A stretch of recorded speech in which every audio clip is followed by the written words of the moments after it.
Champions trophy 2025లో సంచలనం చోటు చేసుకుంది. ఇంగ్లాండ్ జట్టును ఆఫ్ఘనిస్తాన్ ఊహించని విధంగా ఓడించి టోర్నీ నుండి నాకౌట్ చేసింది. ఈ ఓటమి ఇంగ్లాండ్ను చాలా రోజులు వెంటాడుతుంది. ఈ మధ్యకాలంలో ఇంగ్లాండ్ ప్రదర్శన మరీ దారుణంగా ఉంది. దీంతో ఇంగ్లాండ్ కెప్టెన్ జోస్ బట్లర్ ప్రస్తుతం గడ్డు పరిస్థితులను ఎదుర్కొంటున్నాడు. వ్యక్తిగత ప్రదర్శన పరంగా బట్లర్ బాగానే ఆడుతున్నాడు, కానీ అతడి కెప్టెన్సీలో ఇంగ్లాండ్ దారుణంగా ఫెయిల్ అవుతోంది. బట్లర్ కెప్టెన్సీలో ఇంగ్లాండ్ జట్టు వరుసగా 3 ఐసీసీ టోర్నీల్లో గ్రూప్ స్టేజ్లోనే ఇంటిముఖం పట్టింది. వన్డే వరల్డ్ కప్ 2023, టీ20 ప్రపంచ కప్ 2024లో లీగ్ దశలో నిష్క్రమించిన ఇంగ్లాండ్ ఇప్పుడు ఛాంపియన్స్ ట్రోఫీలోనూ అదే ఫలితాన్ని పునరావృతం చేసింది. క్రికెట్ని ఈ ప్రపంచానికి పరిచయం చేసిన ఇంగ్లాండ్ ఇప్పుడు ఆ ఆటను ఎలా ఆడాలో తెలియక గెలుపుదారులను కనుక్కోలేక తికమక పడుతోంది. ఇంగ్లాండ్ ఐసీసీ టోర్నీల్లోనే కాకుండా ద్వైపాక్షిక సిరీస్లలోనూ ఇదే తీరును కనబరుస్తుంది.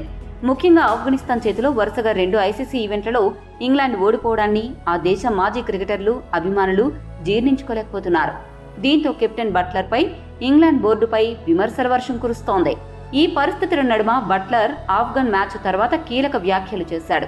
బట్లర్ ఏమన్నాడంటే, టోర్నీ నుండి నిష్క్రమించడం చాలా బాధగా ఉంది. వచ్చిన అవకాశాలను సద్వినియోగం చేసుకోవడంలో విఫలమయ్యాం. అందుకే మా పరిస్థితి ఇలా తయారైంది.